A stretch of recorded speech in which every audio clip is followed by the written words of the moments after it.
ko wainui tuku awa, ko wainui tuku maunga, no Paekakariki aho, ko Bridget Pidford tuku mama, ko Peter Handford tuku papa, ko Sophie Handford tuku ingoa. My name's Sophie, and as Maggie did mention last year, I founded and helped to coordinate the School Strike for Climate movement across New Zealand, and I'll talk briefly about kind of what led me to that and how that all kind of started, because I think there were some learnings in there which will hopefully be useful to you in your journey, kind of rallying people around climate justice as well, especially in the lead up to the September the 4th strike, and how we can all mobilise our own communities, our schools, our families, and everyone for climate justice, because what we saw on September the 27th was pretty special, having 170,000 people out on the streets, and I hope that in September this year it can be even bigger and even more powerful, and we can make sure that our politicians know that we're not going anywhere, and yet we're actually coming back stronger.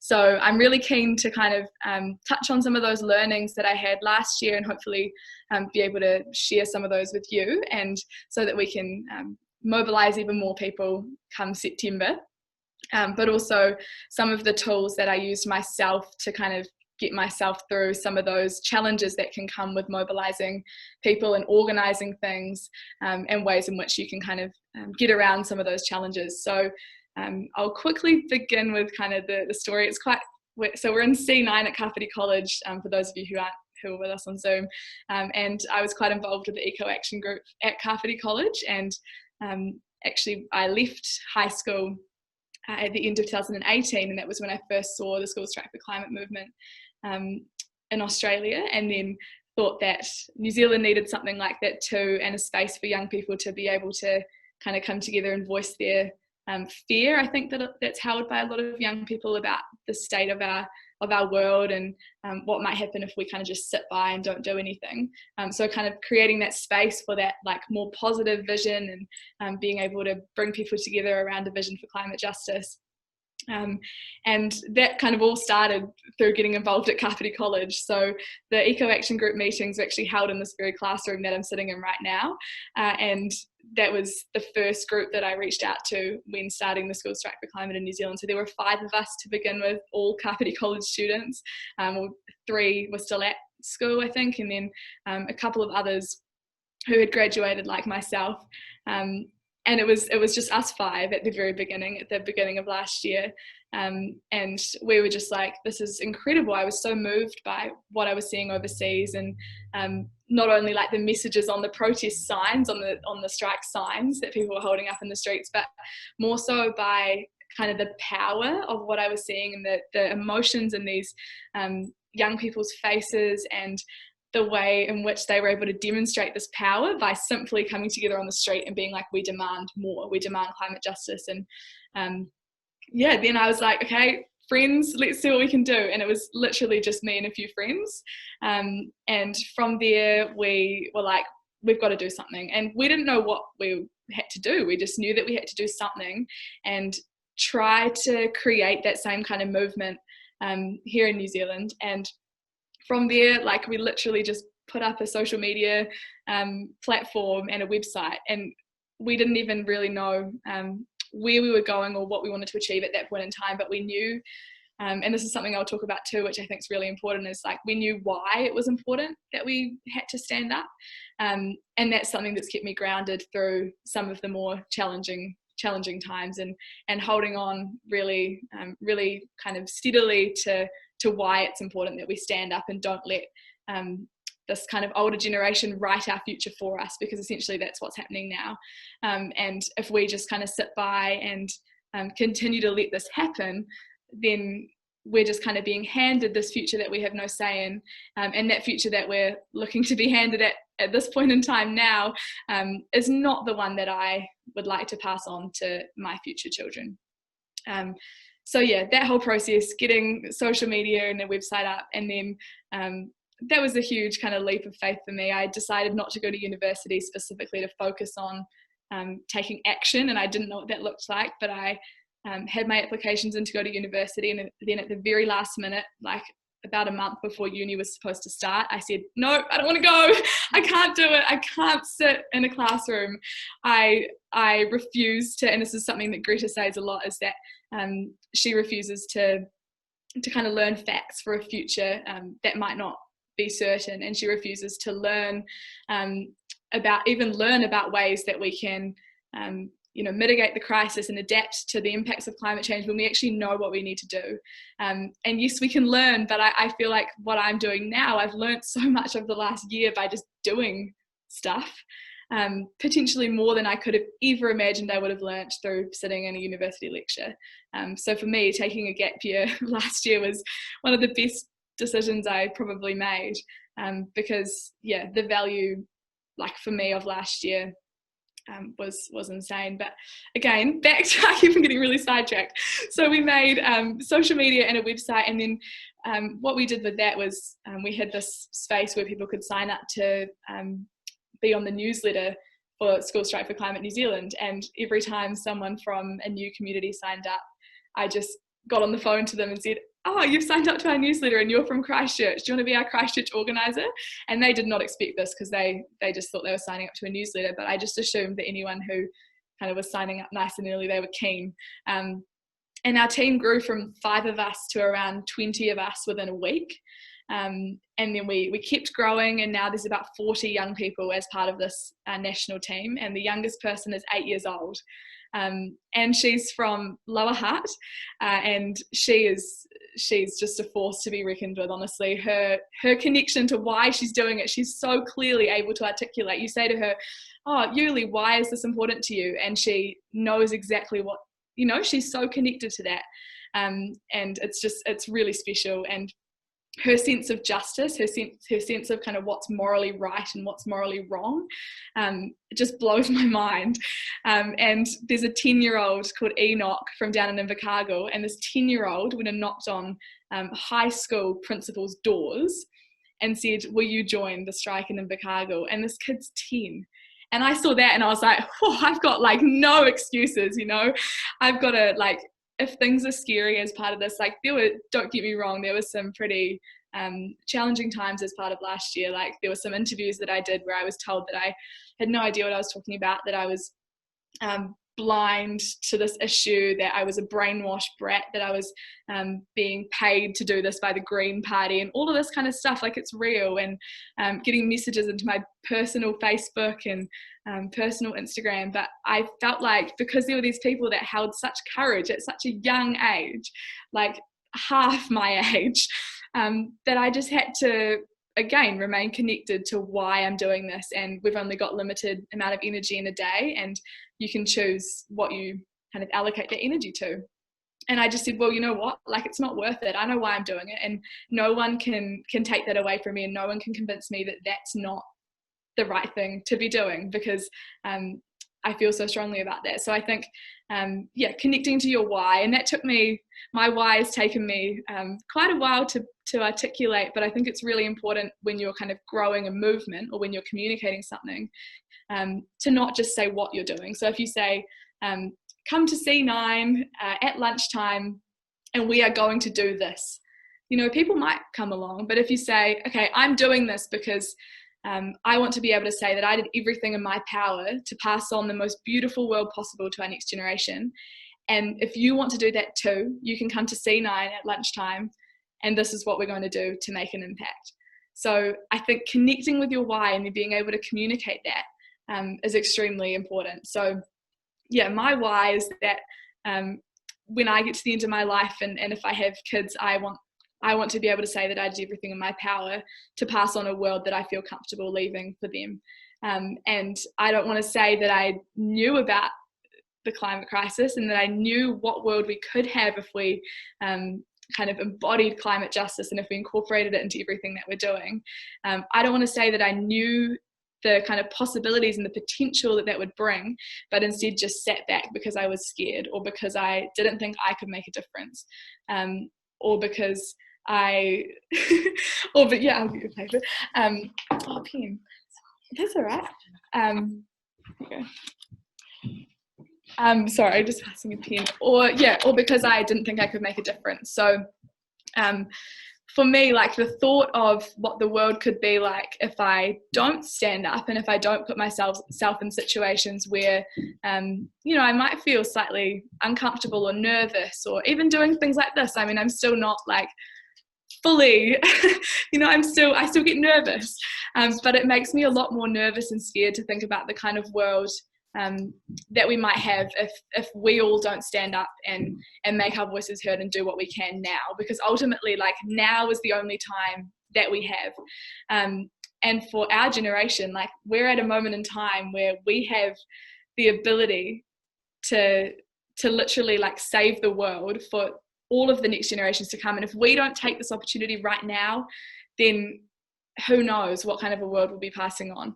So the fact that like we're born in this incredible moment in time, unlike any other point in history, where we have the power to really change things and to really create, to almost use this as an opportunity, especially coming out of COVID, to recognize the opportunity that we have to build back better, to use this as a chance to reset, and to take action on climate change and centre climate justice and everything that we're doing. To not use this opportunity would seem kind of silly when you think about that really short time frame that we have and that moment in time right now. It just seems so crucial. So really trying to kind of connect to your why and then communicate that. So I'd like you to briefly have a think about kind of your why. And if I asked you, why is climate justice important to you? Or why is taking action on climate change important to you?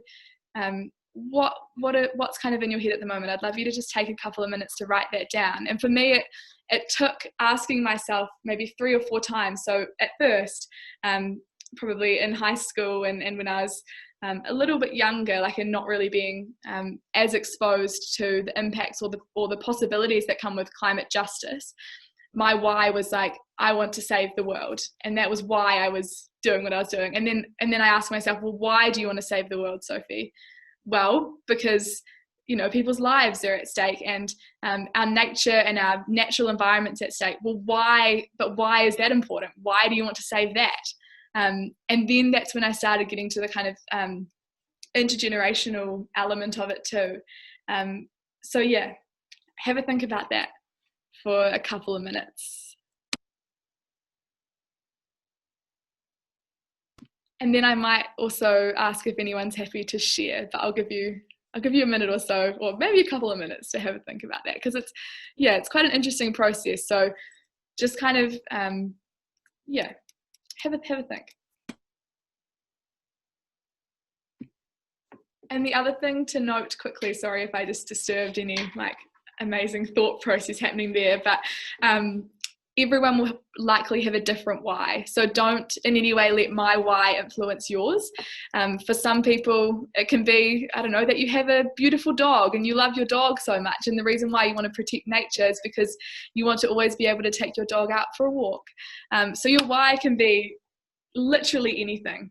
So I'll give you a minute or so. Hopefully that's given you enough time. We've got a couple of people here who are keen to share their why. My why is I believe there's so much positive change needed in this world, and these are things like other than climate, but there's no point in seeing that change if there's no planet for us to like have that change happen on, and that's why like saving the planet is needing to be our first step. Would anyone else like to share? Good. You're good? Would you like to share? No? Is there anyone else on the call that would like to share theirs? Feel free to unmute yourself now if you'd like to share.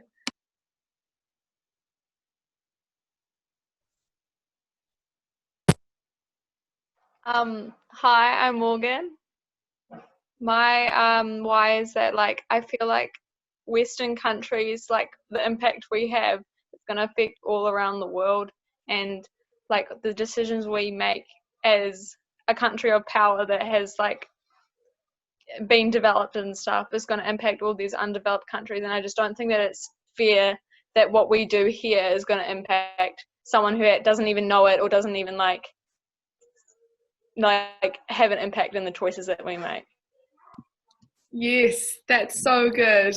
That's obviously not good that they're smaller, but like that's a really well articulated why. And I think too, like you're so right, and this so links into the climate justice element of it too, the fact that there are 100 companies responsible for 70% of the emissions, yet those in the Pacific, who are on the front lines of the impacts of rising sea levels, have done barely anything to cause this mess that we've found ourselves in. So how is that just? Exactly.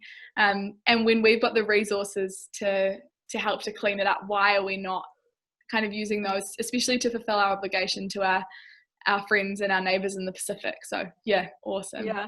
Thanks for that. Anyone else?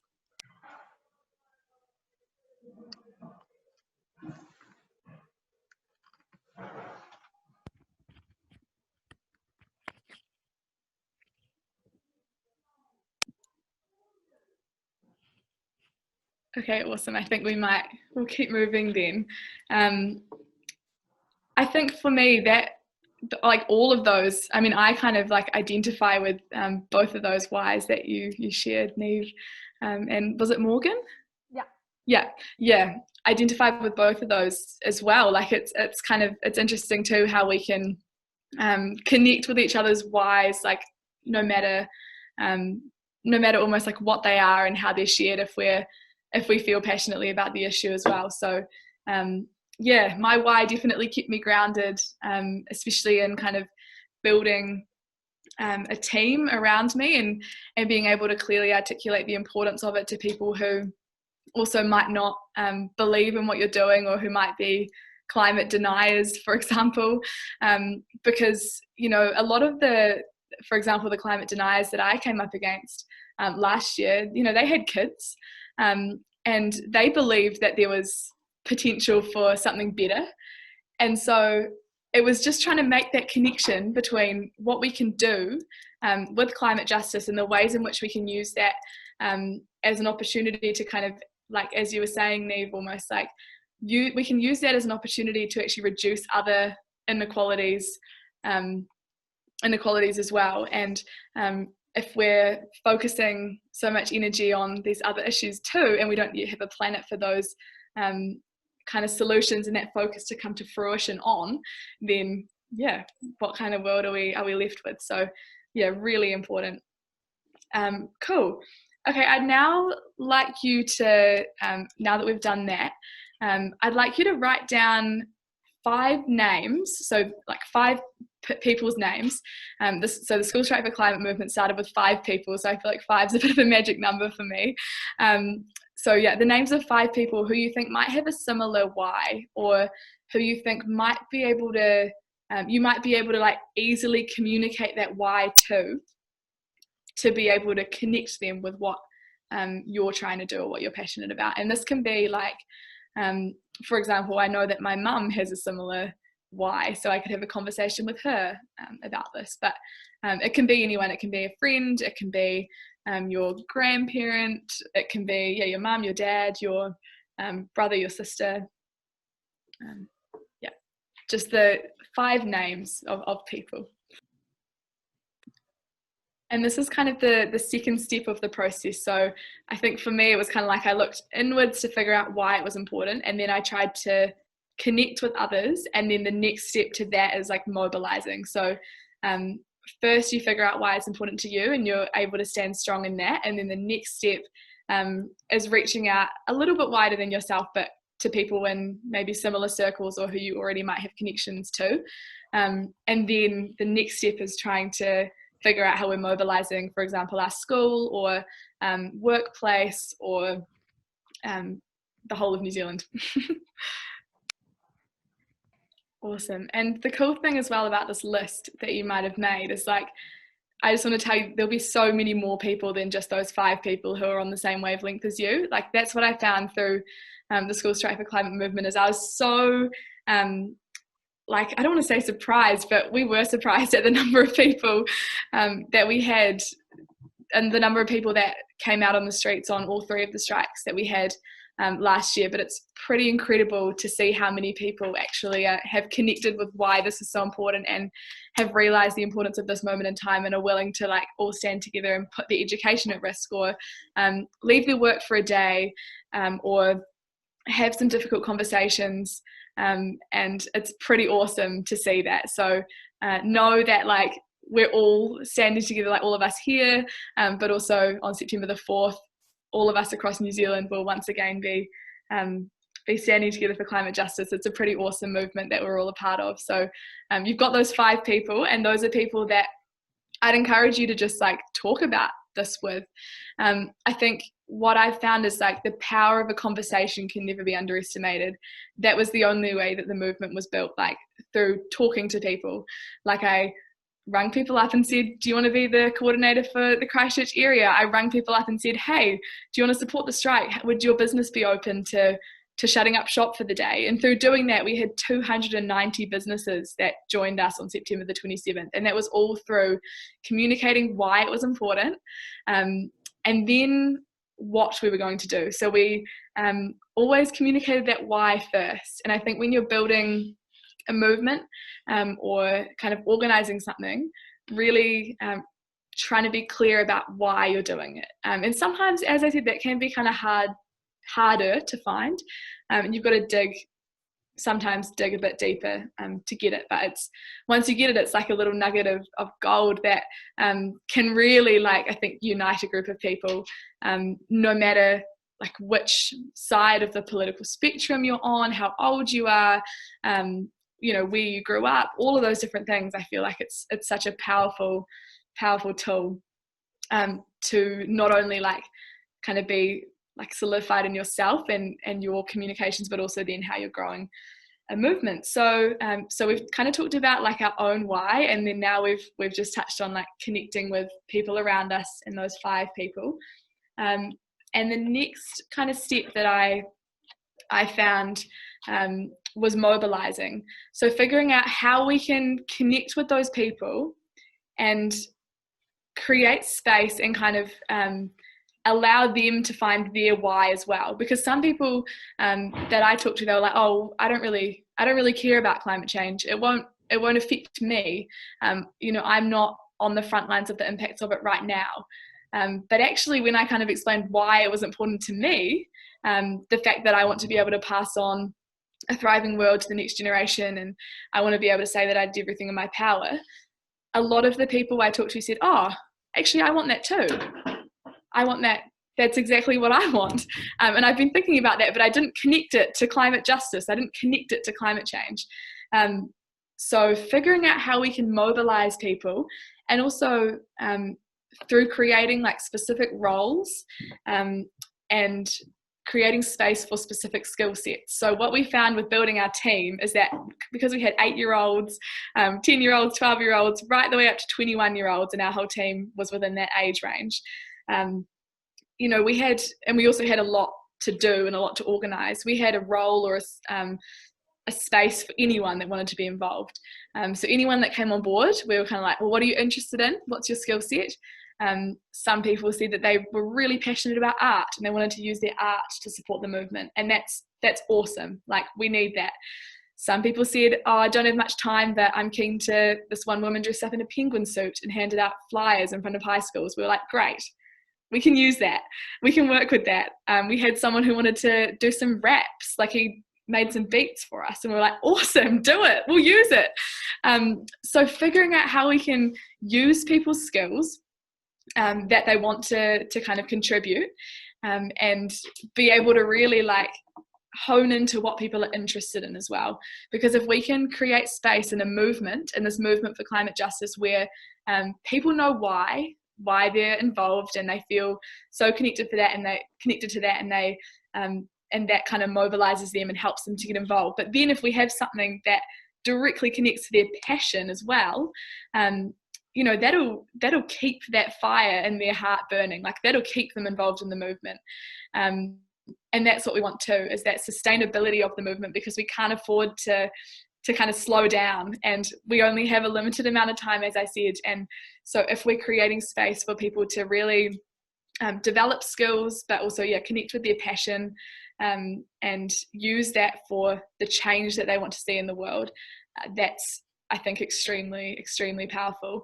And it can also be tiring, like especially that mobilising process when you're constantly like talking to people who might not agree with you, or who you might come up against some challenges in conversation. Like I did some radio interviews, for example, that literally made me cry, and there was some really, really challenging things as part of that, but it's all part of the process of mobilising people. And as long as you're sure enough of your why and you can hold on to that, then and think of like kids like Enoch, who's 10 years old and who knocked on the door of high schools, and the courage that he showed in doing that. And if you think of the people on the front lines of the impacts, the courage that they're showing right now, like those in the Pacific who are saying, we're fighting, we're not drowning, we're fighting. And the courage that it takes to do that and to say that, and to be so like sure of that and to know the importance of that is insane. So mobilising is probably the more challenging step, but I think through creating space in the movement for people of all ages, of all different skill sets, and figuring out, like asking your team or asking those around you, what are you passionate about? What are you interested in doing? And whether it is like, I don't know, writing essays or writing letters, it's helpful. Like they can write letters to MPs, they can make posters, like if they're interested in graphic design, make posters. If they're interested in art, do art. If they're interested in baking, they could bake cakes and bake vegan cakes and then sell them and raise money to donate to the Pacific Climate Warriors. Or there's so many different ways to be involved. And I think that's what is so special about kind of being a climate advocate or being involved in the movement for climate justice, is like whatever skill you have, however much time you have, if you connect to that why and you feel so passionately about that, then, you know, being able to contribute in whatever skill set or whatever capacity you have is really, really cool. And I think that should kind of be celebrated as well. The fact that that's really being developed within the climate movement. Sophie, can I ask a question about how did you bounce back from being just feeling so sad that you were crying after interviews? How do you come back? Because that's part of sustainability as well too. Yeah, I mean, I had my own little tools, like putting in my headphones and just blasting music really loud, having a good dance, like doing stuff like that, going for a walk on the beach with my dog, just sitting outside, like connecting with nature, the very thing that I was trying to protect, because it was often that I was so busy that I kind of became so disconnected from the very thing that I was advocating for and trying to raise the voice of. So that was a huge thing for me. But I also, of course, had like a support kind of team around me of people that I would talk to. None of this I did on my own. At all. And I had people who I knew that I could call who would like cheer me up. And my mum, for example, has been really supportive. So just figuring out like who those people are that you can kind of rely on for some positive affirmation. Like even if I did a really terrible job, my mum would always say, you did such a good job. And that's just what I needed to hear sometimes. Like because I'd constantly kind of almost beat myself up, like I could have said that better, or if only I had have like said this and it would have been so much more powerful, and maybe that would mean we had more people, and then maybe this whole thing is just going to fall over because I said this wrong. And it can be really demoralizing, and you can really degrade yourself, but we're nowhere near as effective if we keep doing that because we're pushing ourselves down. But I was lucky that I had people that kind of helped to pull me back up again, and through just having a bit of a dance and putting some music in tended to be the way that I kind of shook things off. But again, I just choose what I put my energy towards as well. I chose what I put my energy towards, and I tried really hard, and it can be a challenge because often those negative comments are the ones that cycle. But we had so much positive support, and the climate justice movement, I think, is only getting more of that positive support. So that's really exciting. But it's something that I'm kind of constantly working on. Also, that kind of self-care element as well, of like constantly feeling like you need to be doing this all the time. And I found that last year, like I was so tired, but I felt kind of guilty for taking a break, because I was so like deeply passionate, like I am so deeply passionate, and I was like, okay, this why is so important to me, and I need to be spending every waking minute of every single day focused on like achieving this so that I have this world to pass on.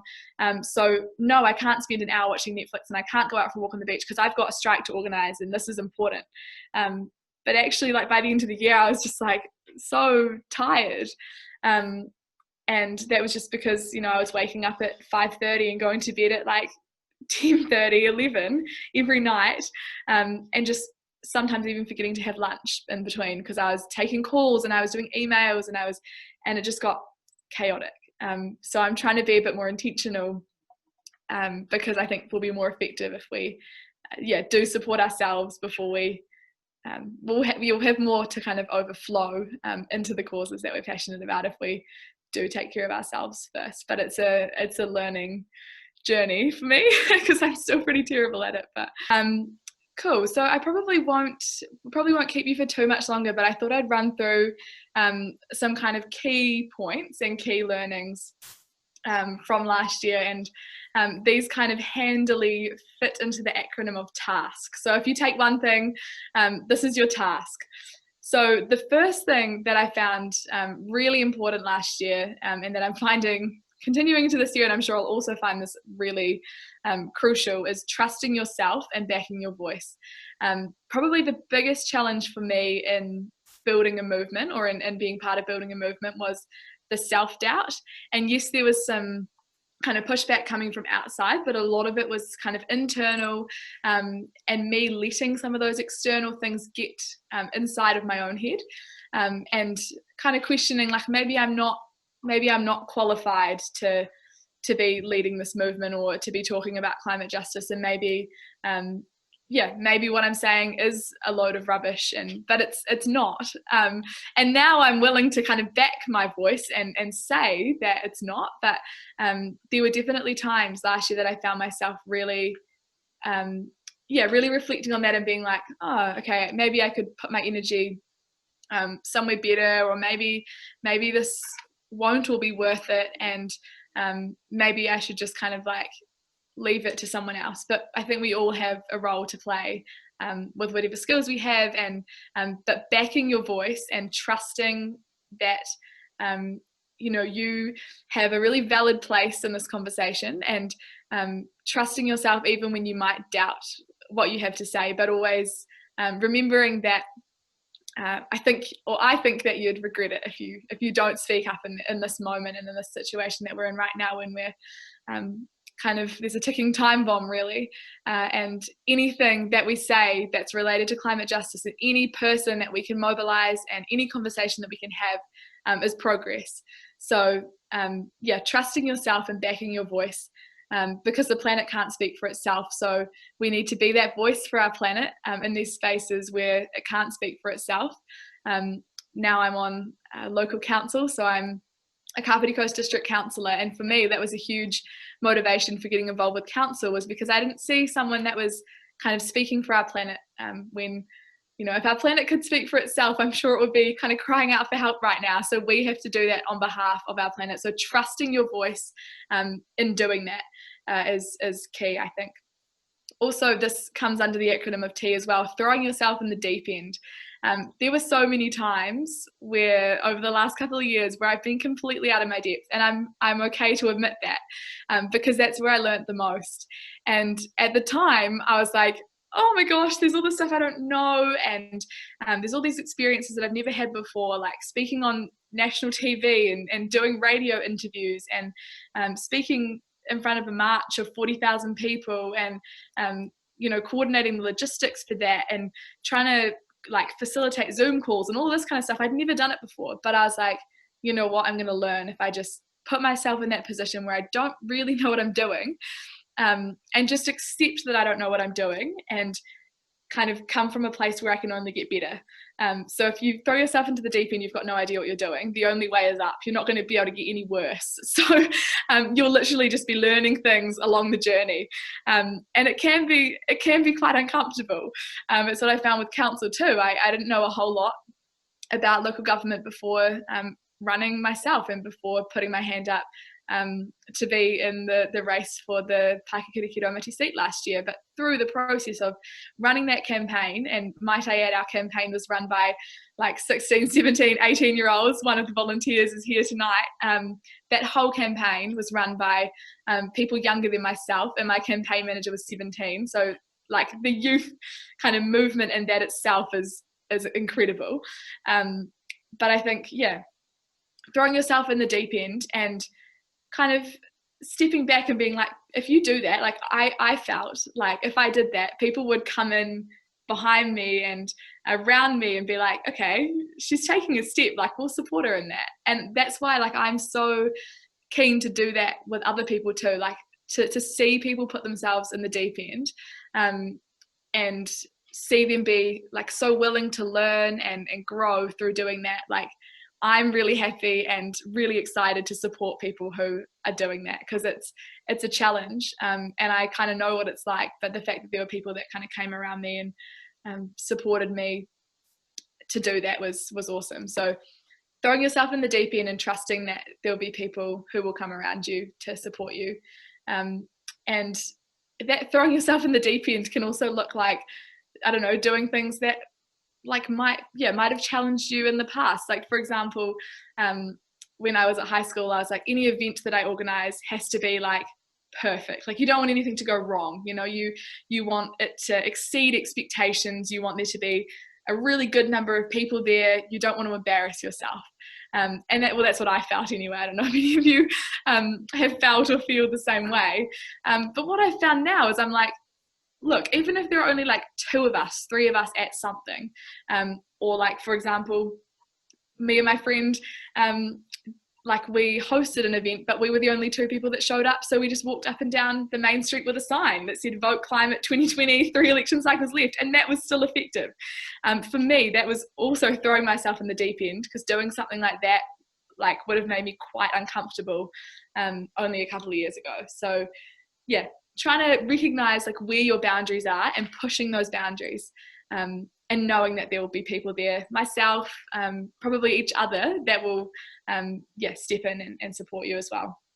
So the A in task, allow yourself time to get things wrong, and also allow yourself some space and grace. So you're not always going to get everything perfect, especially in mobilizing people and in learning the kind of process for that and the right way to communicate to kind of create that movement. And I'm still very much learning that, because it can be hard to kind of capture an audience or to capture people who like want to be involved in something like this, but how do you kind of reach them? There'll be times there where you will only get like 1 or 2 people that might show up to something, but that's still momentum, right? Like as I said, it can only grow from there. There were 2 of us, it can't really get any less.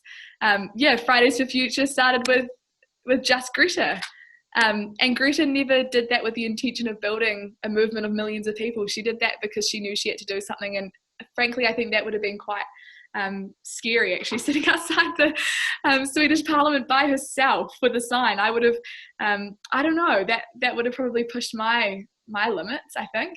Not now, but it would have. So yeah, it's pretty awesome to think about what can grow, but also allow yourself kind of time and grace for that to happen. That's not going to happen overnight. Like for example, now if we're like, okay, together we want to build a movement around a specific aspect of climate justice or communicating, we can't expect that to happen by tomorrow morning. We can't expect there to be thousands of people hearing what we have to say by tomorrow morning. So it does take time, but allow yourself that time, and create that time for yourself. Also allow yourself time for self-care as well. The S, start small and find a tribe. And I think this is where Greta's situation also is quite relevant to this point too. because we can't underestimate the power of starting something and starting it small, and from there growing it through even just having a conversation, talking about your why, talking about the importance, and mobilizing people and doing that. But starting small, like 1, 2 people, 3 people, it's something. And I think we have this kind of idea of what like mobilizing people looks like, and we think it looks like thousands of people out on the streets, and it does. There's definitely like that's a form of mobilizing, that's mass mobilization, but also like advocating and being an activist and mobilizing can also look like 2 or 3 of you just putting your hand up during a public meeting or during class and asking a question, or going and talking to your principal about something that you want changed within the school, or it can look like writing a letter to your MP, or it can look like what me and my friend did, walking up and down the main street with a sign, or chalking like on the ground in school, or around your community. Like there are so many ways, but don't be overwhelmed by this idea of mass mobilization, because we can all be part of this movement, but no one does it alone. Like I was kind of said to be the coordinator of this movement, but there were 20 of us coordinating, and I was only one very small part of that as well. Like I kind of facilitated the 5 of us coming together at the very beginning, but then from there, like in no way was I the coordinator. So just recognizing that, starting small is key. And then the K is knowing yourself and knowing your skills. So recognizing your why again, and also what skills you bring. So I always have kind of felt like I need to be good at everything I do. I don't know if any of you feel that. It's like I want to play every single role that I possibly can in the movement, but again, that's not sustainable, and it's also not the best use of other people's skills or the best use of my skills, because I'm still trying to work out what my specific skill set is, but I need to be able to work that out to be able to fit into a movement. So trying to get specific about what specific skills you bring, and that can range from that can literally be anything. You might be a really good communicator, you might be a really good singer, you might be really good at building things, you might be like, there's space for everything in this movement. If we recognize, like as Neve said, that this earth like encompasses all of these issues and all these passions and talents and everything that we own, that we have learnt, like all of these talents that we have, like this earth encompasses all of those things, and none of those things would exist if we didn't have the planet. So there's a space for everyone, and every skill, and every person in this movement. So knowing yourself and what kind of role you want to play, and what kind of role you have time to play, and what fits in best with your life at the moment. And that can change. Like for me, last year, like being part of the coordination team, this year I'm just mentoring, because I think my skills now are kind of best used in the form of like mentorship and supporting the Enochs and the Lucys and the younger ones who are coming through, to be able to have the same learnings and experiences that I've had.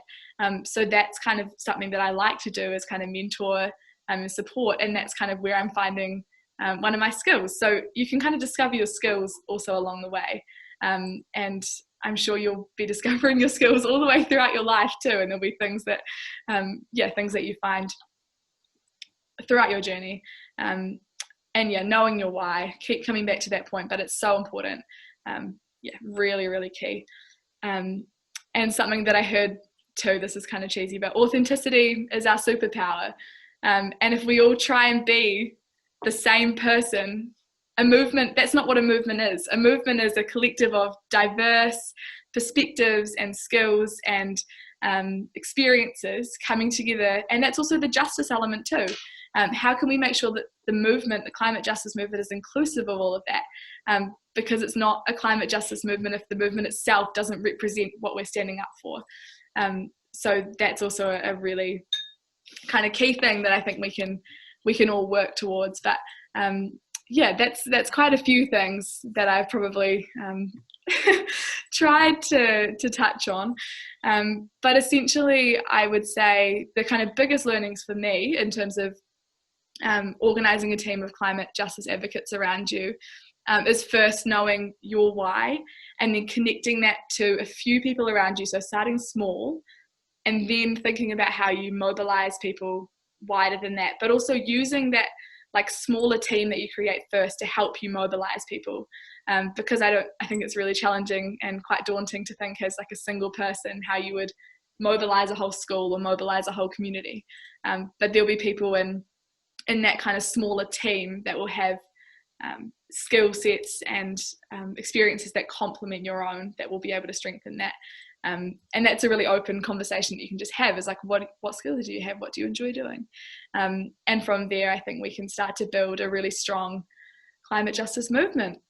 Thanks for the opportunity to do this, Maggie. It's been cool to also reflect on some of those learnings, and I feel like I don't often take enough time to reflect on the power of the movement as well, and that there are so many of us, as I said. So I hope you never feel alone in your kind of individual community or in your school, or like we're all standing alongside each other, even if we're apart. Like we're still standing strong, and then come September we'll be all out on the streets together. And I just can't imagine how powerful that's going to be once again. And this is only the very beginning of the school strike movement in New Zealand. It's only a year old, just over a year old, and the mobilisation that we've been able to achieve in a year is incredible. And you think about this movement will continue for 5-10 years. It'll continue, and we'll keep coming back. And we're not going anywhere, because we know why this is important, and we won't let anyone deter us from that. So kia kaha, everyone.